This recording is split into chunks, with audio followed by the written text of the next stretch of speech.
Good afternoon and welcome to our midday press briefing. Today is Wednesday, the 11th of March. We started slightly delayed because President Metsola was giving a speech and we needed to wait for her to finish to free up the EBS channel for people following online. Hello, people online.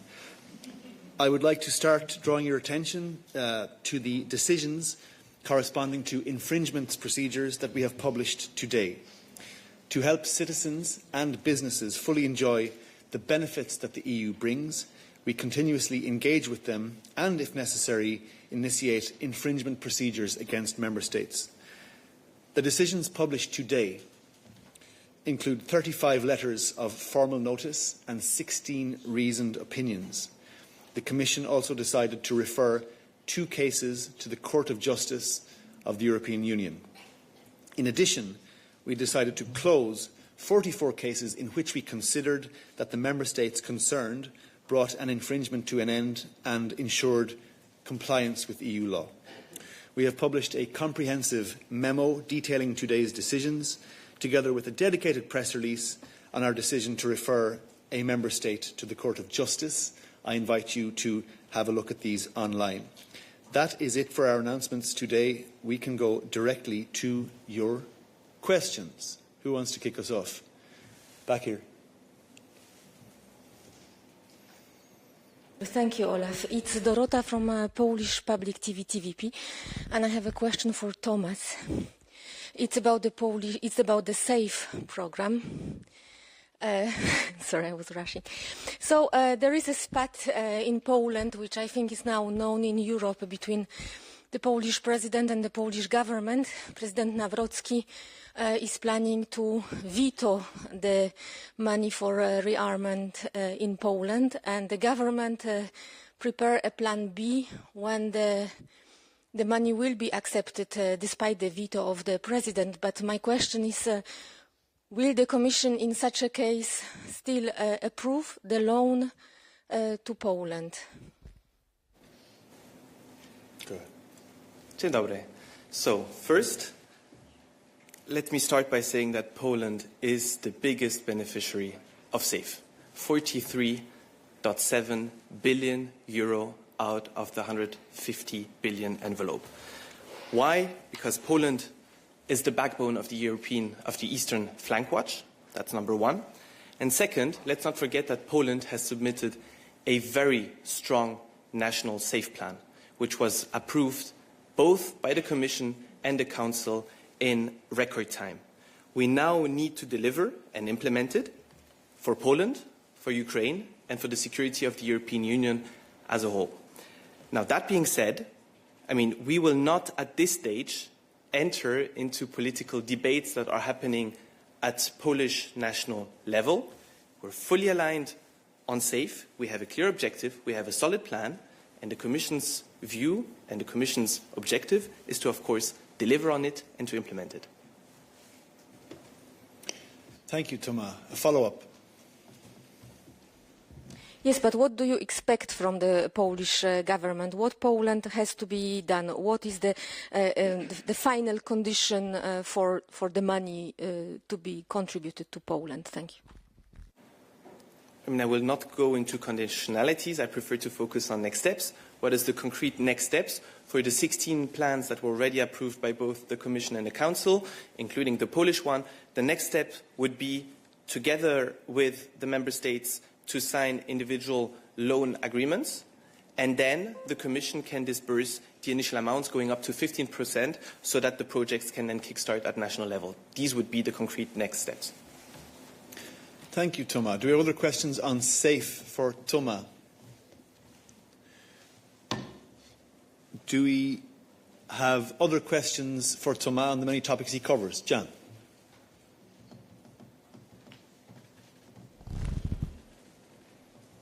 Giacomo Piscelli, Bloomberg News. I have a question about the Hungarian elections, specifically about the fact that there are many documented cases of AI-augmented deepfake videos, campaigning videos being shared around this election. There are also reports of foreign interference in this election. And there was also a recent report by a fact-checking international network, suggesting that many US platforms are kind of slow walking when it comes to enforcing disinformation rules to counter disinformation. I was wondering whether the Commission is at all interacting with the platforms about the election, and especially how the situation is playing out from the point of view of the code of practice on disinformation, which is kind of part of the orbit of the DSA. Thank you, Jan. Good to have you back, by the way. Let me start with the first thing. So in the EU, we stand for free and fair elections. And elections will always remain in the hands of the citizens. Now, elections are a national competence. Their conduct and the organization are the responsibility of the member states in accordance with their constitution and national laws, subject to EU law and their international obligations. Now, ensuring the integrity of the electoral processes remains crucial in the EU, and we are, of course, supporting member states in this area. Now, in light of the serious and increasing threats around election integrity, the Commission has taken several steps to increase our democratic resilience and our preparedness to face such threats. This includes the Democracy Shield that Marcos can expand on, of course. It includes the European Media Freedom Act. It rightly so also includes the AI Act or the Digital Services Act, because this was one of the main points of your question. I'll come back to that in a minute. But also the Rapid Alert System of EAS and also the European Centre for Democratic Resilience. So this shows that, of course, the Commission has an entire toolbox at its disposal to make sure, and I go back to my first point, that elections remain in the hands of our citizens. Now, more specifically, when it comes to platforms, of course, in the context of the Digital Services Act, online platforms have a key role to play to be sure that they don't boost such disinformation and that they don't have an impact or manipulate users ahead of a vote. In that context, national authorities can, and Hungary has done so, organize a roundtable with these online platforms to be sure that they are aware of the national context and that they can adapt their systems or put appropriate measures in place to avoid that such disinformation is boosted. This was done by the Hungarian elections, by the Hungarian authorities. Follow-up. Thank you. I have a question that probably reveals the fact that they've been off for a couple of months, but was the Commission part of that roundtable, and can we know what was said? Because obviously there are suspicions that some of this disinformation, so to speak, or misinformation, has also been shared by the current government. So I wonder what was said in that meeting. So in that meeting, I can confirm that the Commission took place. We're always invited by the national authorities, so carrying out such a roundtable is the responsibility of the national authorities. They invite us, we attend in listening mode. I cannot expand on the nature of the discussions that took place because most of it is sensitive. What I can tell you is that indeed there is a strong commitment also by online platforms to play their role, and this has to be a collective effort with all actors involved. Platforms will play their role to make sure that, again, elections remain in the hands of the citizens. Thank you, Thomas. Do we have other questions for Thomas on this topic? David.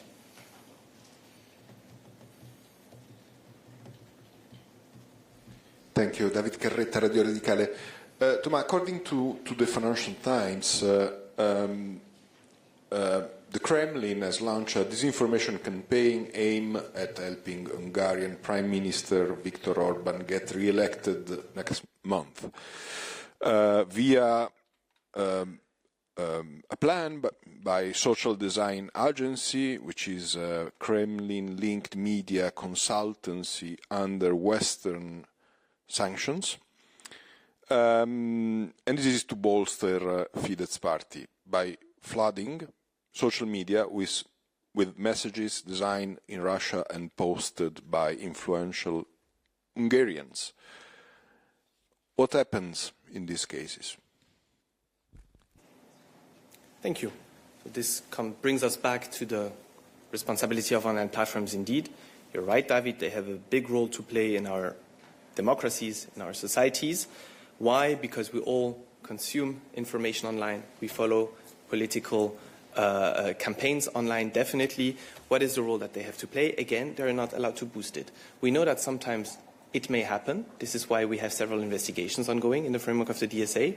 This includes X, this includes Meta, this includes TikTok. So, of course, we are increasing the pressure on online platforms to make sure that their system act in a neutral way, that you don't have bots who are potentially promoting disinformation campaigns. Why? Again, and I will keep going back to this point, because elections have to be and remain in the hands of citizens in Europe.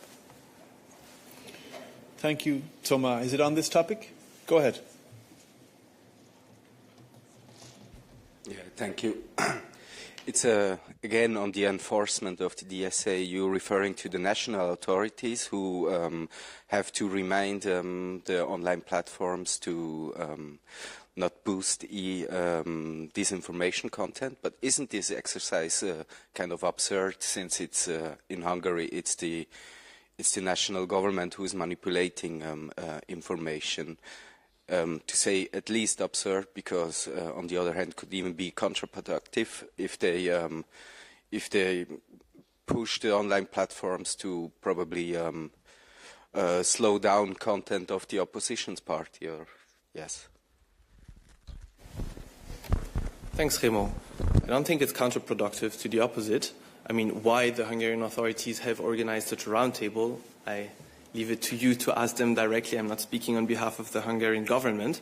What I can tell you is that organizing a roundtable is a purely voluntary exercise. No member state is forced to organize a DSA roundtable ahead of elections. Now, the Hungarian authorities decided to do so. They have invited us. They have followed a long-standing practice now under the DSA that has proven very effective towards online platforms. Any measure taken even towards online platforms to be sure that that elections remain fair and transparent in Europe is a positive step that we have to welcome. So, again, I don't think this is counterproductive. It's a question for the Hungarian authorities. A DSA roundtable is voluntary, but it's an important thing to do for our democratic resilience. Thank you, Thomas. Other questions on this topic for Thomas? Questions on other topics covered by Thomas? I don't see any hands raised, so we can switch topics, Lorenzo.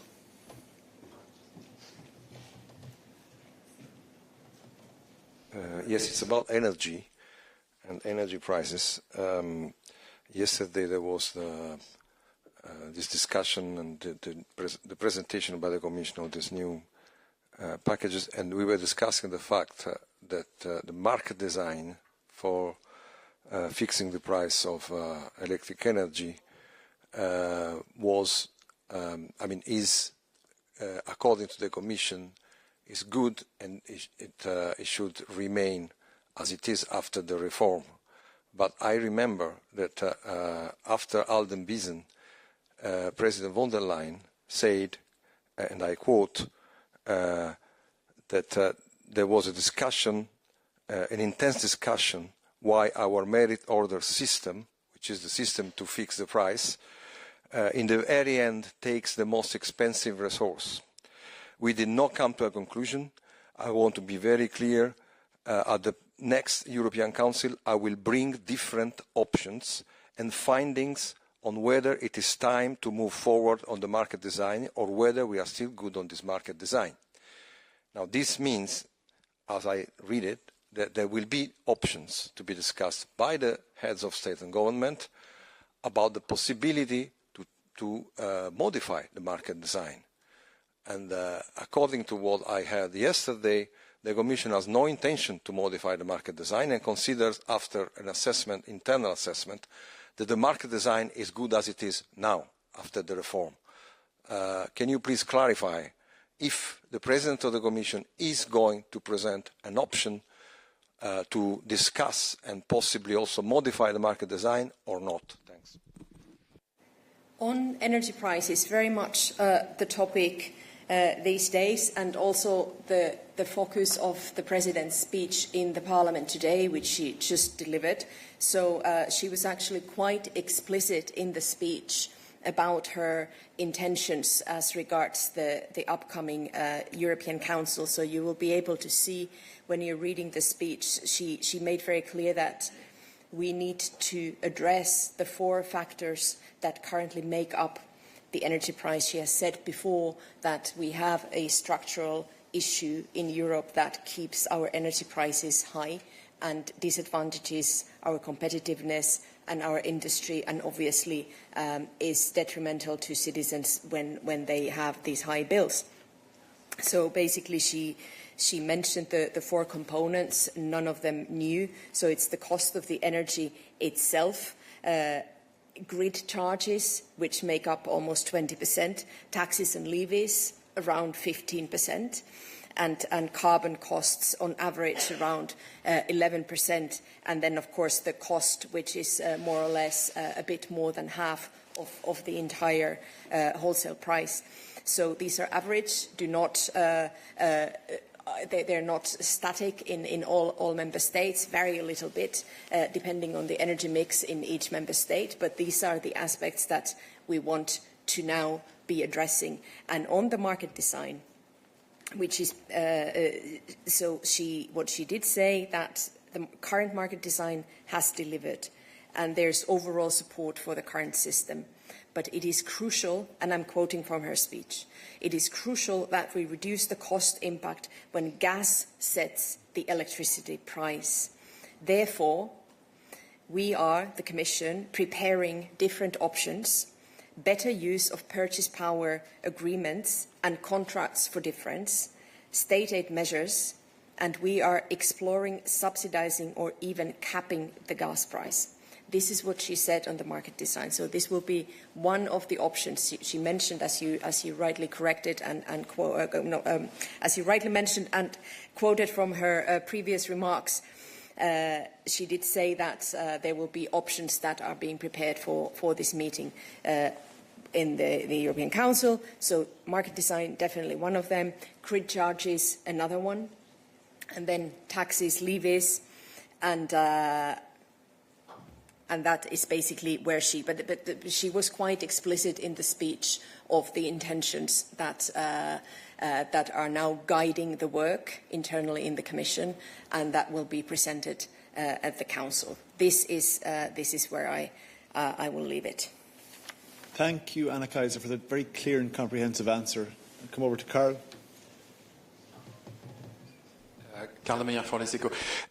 It's also about this morning's speech. I am no energy expert. What I understood is that currently the European grids just cannot absorb all of the renewables that are produced. So we're like missing on this.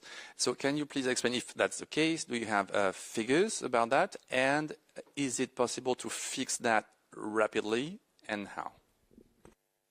We have been putting quite a lot of focus on the European power grid, which is it's the most connected and well-serving power grid in the world, but it is unfortunately quite aged at the moment. It is not fully fit for purpose for future. We wanted to absorb more renewables, as you said.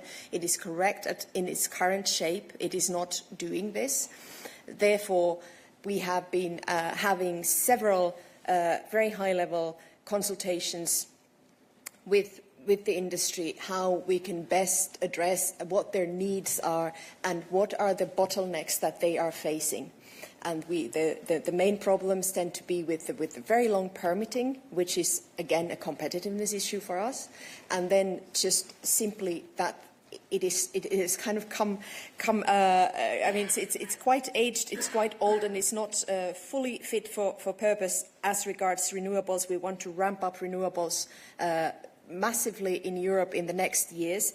So therefore, we are also looking into options to finance and offer and make investments possible to upgrade the grid infrastructure.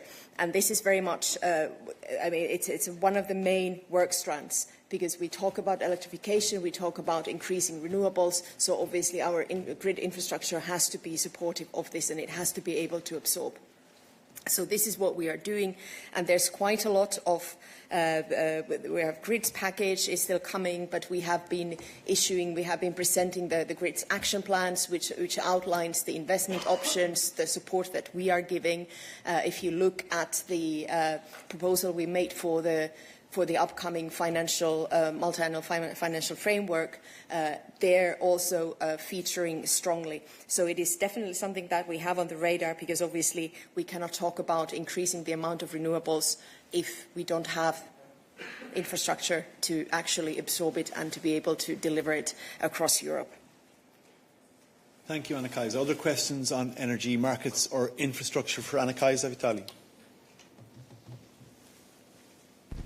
Thank you, Vitaly Sizov, Freedom TV. It's a bit political questions. On Monday, Putin said that he is ready to supply gas and oil to Europe on the condition of some long-term agreements. Could you comment on this? Are you ready to resume buying Russian gas in this situation? Do you consider this possibility? And what is your reaction on this proposition from Moscow? Thank you. The President said it best today in the Parliament. Going back to Russian fossil fuels would be a strategic blunder. Thank you, Anna-Kaisa. David, I'll come to you in a second. I have Alex online. Alex, is your question on energy topics? Hi, yeah, it's about the Druzhba pipeline. Go ahead. Slovak Prime Minister Robert Fico saying that the Commission has agreed to pay for repairs. Do you have more details about costings, whether or not the Commission is willing to pay for the repairs of the Druzhba pipeline, what was agreed between the President and Prime Minister Fico? So can you confirm that the Commission is willing to pay, and if so, do you have costings? Thank you. What I can confirm is what we said last week here, which was that we are looking into options to support the resumption of oil supplies via Druzhba, including possible financial support, but I do not have any further details to give at this stage, but we will stay tuned and keep you informed as details become available. Thank you, Anna-Kaisa. David? Yes, thank you. A quick follow-up on this. I've seen that Minister or Undersecretary from Hungary is going to Ukraine today to inspect the Druzhba pipeline, and apparently there is also a representative of the EU or the European Commission. I'm wondering if you can confirm or not. And the second question, going back to the speech of the President this morning, I'm really ignorant on energy, so I'm wondering how you can subsidize the gas price. What does it mean? And could you recall us or me what is the state of play of the price cap regulation? Because it was introduced in 2022, and then I think that it was not renewed, but I'm not sure. So if you can explain how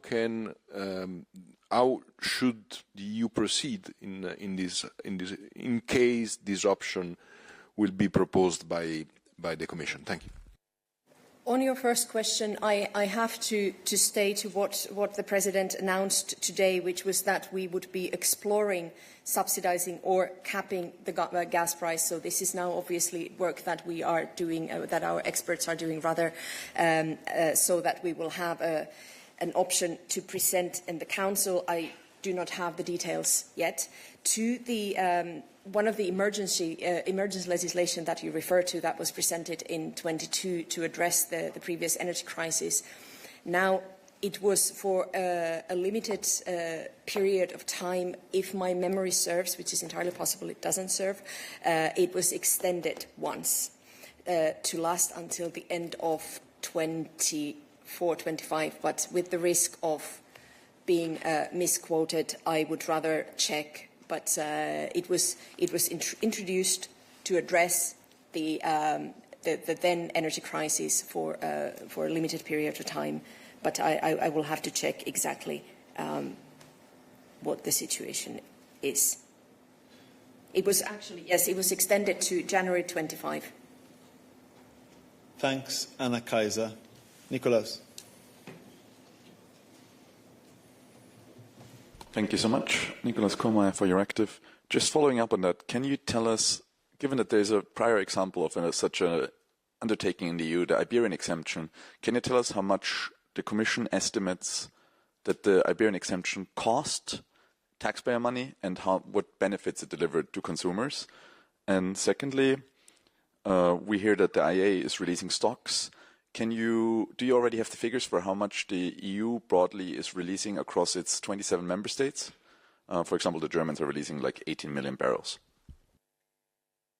First, to the Iberian exemption, on these details, I will have to check. On this I don't have on me now. On the International Energy Agency meeting yesterday, so first of all, to recall, our emergency stocks, oil stocks, are full.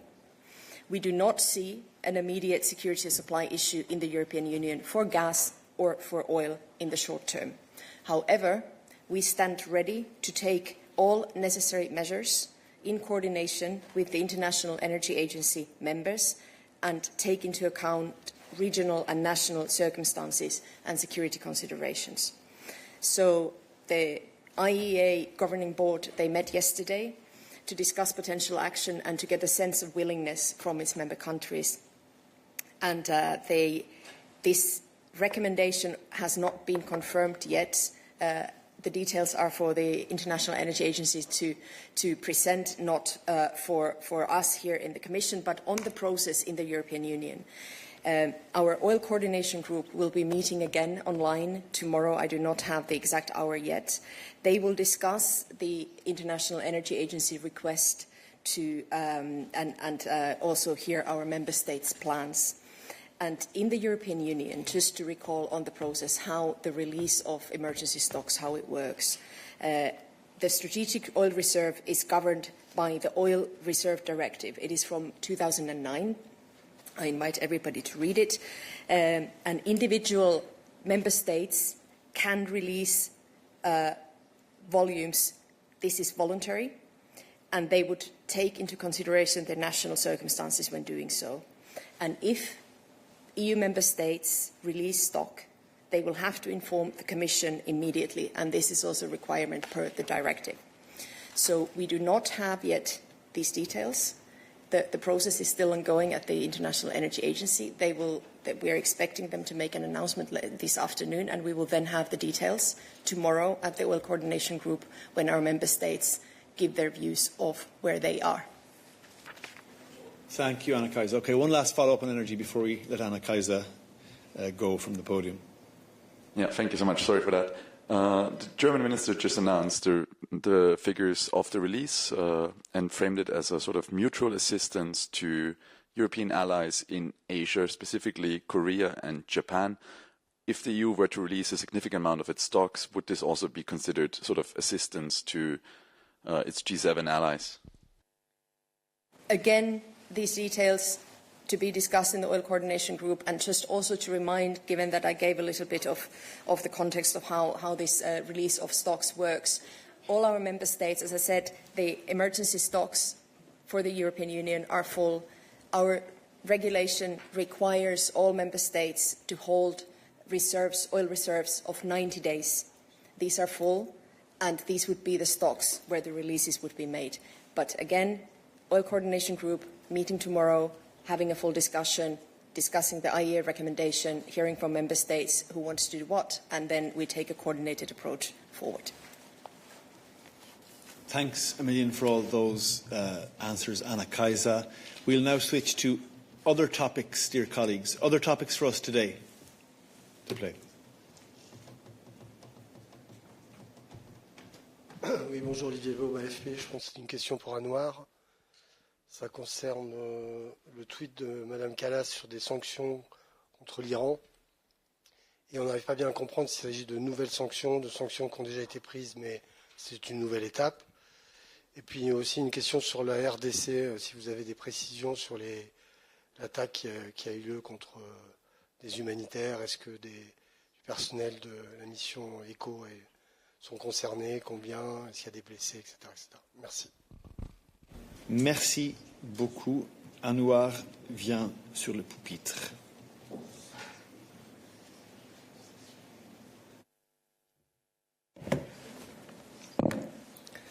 Merci Olivier. Comme la haute représentante vient de l'annoncer, en effet, les ambassadeurs des États membres de l'Union européenne, c'est-à-dire les représentants permanents, viennent d'approuver de nouvelles sanctions visant 19 responsables et entités du régime coupables de violations graves des droits de l'homme. Cela montre quoi? Que l'Union européenne continue de tenir l'Iran pour responsable et que l'Union européenne continuera de protéger ses intérêts et nous poursuivrons les responsables de la répression interne en Iran, ce qui envoie également un signal à Téhéran indiquant que l'avenir de l'Iran ne peut se construire sur la répression, l'oppression et la suppression que nous avons vues de la part de ce régime. S'agissant des détails que tu souhaiterais avoir, pour l'instant, je m'abstiendrai de commenter, en rappelant que nous avons également un Conseil Affaires étrangères la semaine prochaine, c'est-à-dire lundi prochain. S'agissant de ton deuxième point, si je ne me trompe pas, cela vient de se passer avec quelques dépêches et quelques communications. Donc, je ne commenterai pas depuis ce podium, mais je reviendrai vers toi et tous ceux qui souhaitent avoir un aperçu sur notre réaction. Merci Anouar. Y a-t-il d'autres questions pour Anouar, Odile?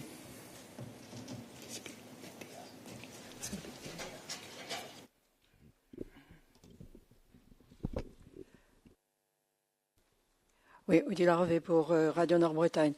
Comme on le sait, l'ouverture du détroit de Hormuz est absolument vitale pour le commerce mondial, non seulement pour le pétrole, le gaz, mais aussi les engrais, le plastique, l'aluminium qui sont produits dans certains États du Golfe, et vice-versa pour les importations vis-à-vis de ces États. Par ailleurs, apparemment, quelques navires chinois ont pu traverser le détroit sans problème. Comment l'Union européenne peut-elle aider justement au déblocage de ce détroit? Est-ce par l'intermédiaire des forces de Aspides ou Atalanta ou par d'autres possibilités de négociation peut-être avec les Chinois ou je ne sais pas. Merci. Merci Odile pour ta question. S'agissant de nos missions et opérations, alors nos opérations maritimes, Aspides et Atalanta restent dans la région afin de poursuivre leur mission de protection et de suivre la situation de près. Le mandat de l'opération Aspides vise à protéger la liberté de navigation et par conséquent les navires marchands contre les menaces quelles qu'elles soient, multi-domaines. Quant au mandat de notre opération Atalante, il vise à protéger les navires marchands contre la piraterie et à lutter contre le trafic illicite en mer. S'agissant de l'annonce faite par le président de la République française, Emmanuel Macron, nous saluons l'annonce faite par le président concernant le renforcement de l'opération Aspides avec 2 frégates françaises. L'opération Aspides continue de jouer un rôle clé dans la sauvegarde de la liberté de navigation et de la sécurité maritime dans les eaux au large de la péninsule arabique. La France a également proposé une mission défensive pour protéger le trafic maritime dans les détroits d'Ormuz. À mesure que les marines européennes renforcent leur présence dans la région, nous veillerons à ce que tous les efforts restent pleinement complémentaires. La nécessité d'assurer la sécurité du passage et la protection des porte-conteneurs ainsi que des pétroliers ne s'arrêtera pas au détroit d'Ormuz. Follow-up. Oui, merci. Mais en fait, les bateaux de Aspides et Atalanta, ils ne sont pas très proches. Hein, c'est dans la région, d'accord, mais ils ne sont pas très proches du détroit d'Ormuz. Et par ailleurs, on apprend ce matin, vrai ou faux, qu'un navire britannique a été attaqué il essaie de passer le détroit. Alors, je ne sais pas. On espère que ce sera efficace. Je dis plus que d'espérer que ce soit efficace, ça l'est. J'ai des chiffres que je peux partager avec vous. À ce jour, l'opération Aspides a protégé 606 navires marchands et contribue à la sécurité du passage de plus de 1000 autres navires. Donc des chiffres à l'appui. Merci, Anouar. I have a question from Angela online, which I think is for Anouar. Hear me? Can you hear me? Yeah. Go ahead, Angela. My question is on Iran, and I go back to the president's speech this morning, and I quote, "The European Union was founded as a peace project, our unwavering commitment to the pursuit of peace, to the principles of the UN Charter and to international law are as central today as they were at our creation, and we will always uphold these principles." Now, it's 10 days since the war in the Gulf has started. Which concrete steps have been taken by the presidents to achieve these goals, and which concrete steps will be taken by the president for the same purpose? Thanks. Thanks for your question, Angela, but I don't think the angle you're approaching your question with is relevant. The President has said what she has said in relation to the conflict in the Middle East. The President has said what she has said today about the importance for the European Union as a peace project of upholding international law and our unwavering commitment to the pursuit of peace. So let's not confuse the two things, please. Anouar, if you have anything to add, please go ahead.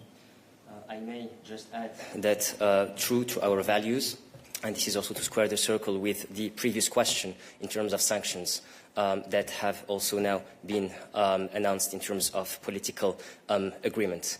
Sanctions in terms of what? In terms of human rights violations. Why? Because, again, as EU, we stand for human rights, life and dignity, and in that spirit we took action way beyond declarations. Thank you, Anouar. Do we have other questions on foreign affairs for Anouar? Here at the back. I don't know if it is strictly foreign affairs, but it's about Russia and Venice Biennale. So I start. Francesca Basso, Corriere della Sera. Francesca, we'll come back to you because it should be a different spokesperson answering the question. So I'll just double check if there are any other questions for Anouar. You can start with Moussa, and then go ahead. Start with Moussa, and then I'll come to Sylvia. Thank you, Olof. I would like to come back to President von der Leyen's speech to the EU ambassadors yesterday, because, of course, you're right that EU started as a peace project after the Second World War. But I think the first thing what the President said yesterday, reading her speech, is that there is a change in the geopolitical realities. And she was quite clear about that, which means, if I understood her correctly, that EU from now will have to pursue its interest, while also, of course, advancing its value, as she said. But she put an emphasis on interest. Does that not indicate a shift in EU's foreign affairs policy and diplomacy, especially when it comes towards Iran? Thank you. Okay, I'll answer the question from the presidential perspective, Moussa, and Anouar may wish to complement. So, President von der Leyen was very clear, speaking on behalf of the Commission, that as the European Union we will always defend and uphold the rules-based system that we helped build with our allies over the course of many decades. She was also very clear on the fact that in a more conflictual world, in a more challenging geopolitical context as we face it at this current moment, we need rules-based global governance. So the EU's support for the UN, for global governance in general, is an essential part of who we are. And I remind you that together with our member states, the EU makes the single largest financial contribution to the UN system every year. The President's point was that we cannot rely solely on the rules-based international system to defend our interests at the moment. And this gets to the nub of your question, Moussa. What she clearly spelled out is that we need our own European path, building on our values, looking at new ways of cooperating with our partners. That includes, for example, the area I know best in trade, where we're trying to use trade agreements to bind ourselves closer to partners around the world. We've also launched a series of security and defence partnerships, etc. So this really fits under I would say, the mantra that the President has been espousing for quite some time about European independence, that in a more uncertain world, yes, we remain fully committed to the rules-based international system. We believe that it should be updated to reflect current realities and be fit for purpose in today's world. At the same time, we need to use our European strengths in the pursuit of our interests. So that is the thrust of what President von der Leyen wished to convey in her speech to the EU ambassadors on Monday, and again today in her speech to the European Parliament plenary today. And I think you'll see a very clear and consistent logic in how she presented those ideas. Other questions on foreign affairs for Anwar? Sylvia, did you have a question? Thank you. Actually, it was on the same issue. I mean, today it feels that she needed to either backtrack or explain or make a point. So maybe the first speech on Monday was maybe misunderstood or a bit, it was clearly not understood as you say she intended to deliver it. So I'm wondering if today it was a correction of course, or how do we read this new formulation? Thank you for your question, Sylvia. But I would say that if you read both speeches in their entirety, you will see that, in fact, they are entirely consistent. Other questions on foreign affairs for us today? Tom. Yes, thank you very much. Just Thomas Muller-Nielsen at Euractiv. I have two questions. So one on this idea of the rules-based system needing to be updated. Can you explain what exactly that means and being made fit for purpose? I don't quite understand that. And second of all, just regarding this defense of international law, I haven't heard the President explicitly say that the US-Israeli attack on Iran violated international law. Is it the Commission's view that that attack did violate international law? I understand that the Commission thinks that international law needs to be defended in the abstract, but was that attack, did that violate international law according to the Commission? I've never heard the Commission say that, so could you elaborate? Thanks. Thanks, Tom. Look, on your second question, I think we've answered it from this podium before. We're not going to do so again. And on your first question, again, we're not going to go into that level of detail here now. I think it's important that the President put forward these ideas and concepts from a European Union perspective in these recent speeches, and I'm sure there will be important discussions in the coming weeks with European leaders, with other global leaders, to assess precisely where the discussions might lead to. But we're not going to get into that from this podium today. Anything you want to add, Anwar? Okay, very good. Then, unless there are other questions for Anwar, I'm going to jump to Karina, who has a question on Moldova, which will be for Anita. Karina, are you there? Yeah, can you hear me? Hi, hello. Okay. Go ahead, please. Moldova approved draft legislation to denounce... Karina, sorry, we lost you. Karina, apologies for interruption. We lost you for a second. Could you start your question again, please? Okay. Now, do you hear me okay? Yes. Well, okay.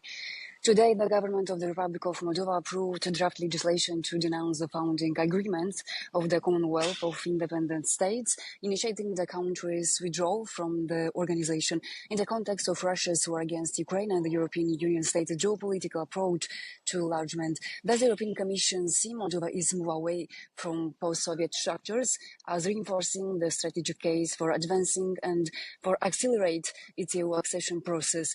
And what does the Commission think about Moldova leaving the CIS? Thank you very much. Thank you very much. In fact, we take note that following Russia's full-scale war of aggression against Ukraine, Moldova has started to withdraw from this structure, and it has also stopped its de facto participation. Moldova has done so in order to align with the EU common foreign and security policy, which is obviously a very good step. And also it shows the right choice of the Moldovan people, because you cannot bet on Russia. Russia actually tried once more in the recent elections to undermine the choice of the Moldovan people, and they did not succeed. They failed massively, thanks to the Moldovan resilience and preparedness, and also the EU support. So despite Russia's massive attempts to buy all the votes, to threaten, to spread disinformation, to conduct cyber attacks, they failed. So it clearly shows it's not the organization where Moldova wants to be, and we will continue to stand by Moldova and also on all its efforts towards the European path. Many thanks, Anita. Do we have other questions for Anita on her share of the foreign affairs topics? Go ahead. Valeria Pashko, public broadcaster of Ukraine, is on Ukraine, obviously. So the day before yesterday, the head of the National Bank of Ukraine stated that he would address to the Commission and HRVP in particular, requesting their reaction to the detention of Ukrainian cash collectors in Hungary and seizure of money and valuables. Have you received this formal note, and if so, what's your reaction? Maybe it's for Marcus, but the note is supposed to be to HRVP, so maybe Anita can answer. Thanks. Look, I'll answer it to save on time. I can confirm we have received such a letter. We're now looking into the points raised in the letter. And that's all we're going to say for today. Other questions for Anita? Don't see hands online or in the room. Other questions for us on other topics? Igor, I saw your hand raised briefly. You're there? Yes, hi Olaf, thanks for the floor. I have a question regarding Commissioner Marta Kos, and I guess that's the question for you. Yesterday, Igor Juric for Slovenian television. Yesterday there was a presentation of a book in the European Parliament which allegedly proves that Marta Kos collaborated with the secret service in the former Yugoslavia. MEP Tomt from Slovenia and from the EPP group says that the commissioner must take responsibility and resign if she lied during her hearing in Parliament. And as we know, the commissioner denied any cooperation with the secret police during that hearing. So, how do you comment on the publication of the book and this call for her resignation? Thanks. Many thanks for your question, Igor. My colleague Guillaume informs me that he will get back to you in the course of the afternoon with your kind understanding. Other questions for us today? Francesca?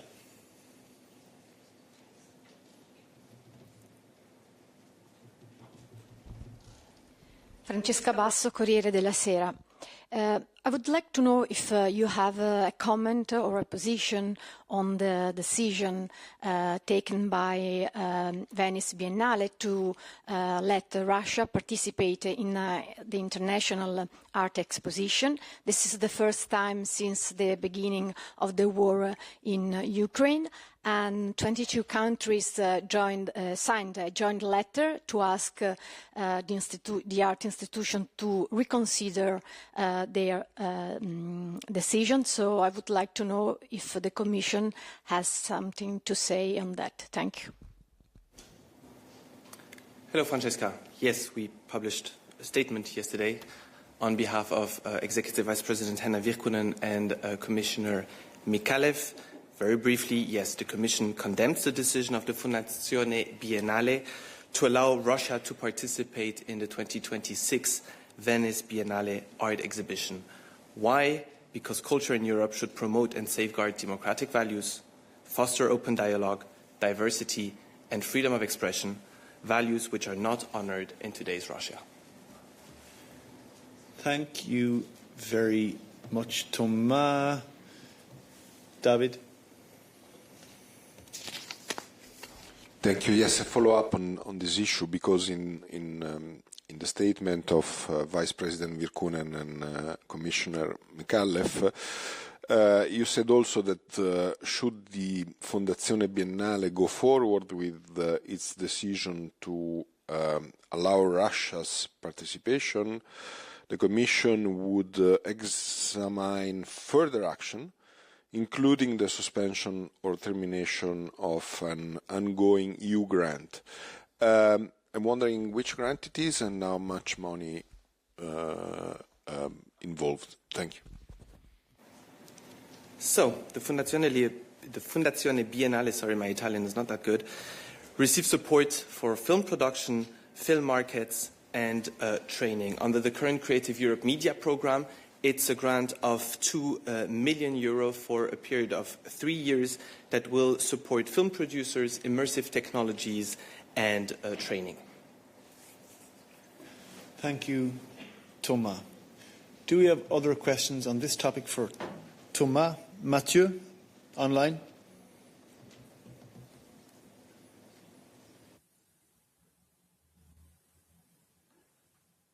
Oui, bonjour, vous m'entendez? Oui, vas-y. Mais on ne te voit pas là, Mathieu. Tu peux activer ton caméra, s'il te plaît?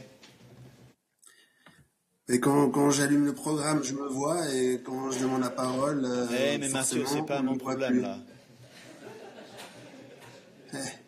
Est-ce que c'est le mien? Mais je crois que oui, c'est le tien. Tout fonctionne bien de notre côté. En fait, c'était pour savoir si... Mais Mathieu, si on ne te voit pas, tu ne peux pas poser la question. Tu connais les règles. Donc, je te donne quelques minutes pour essayer de fixer ton caméra, et sinon, ça doit être la prochaine fois. Okay. I think, unless there are other questions for us today, we'll finish up for Wednesday. Thank you very much, dear colleagues. See you tomorrow.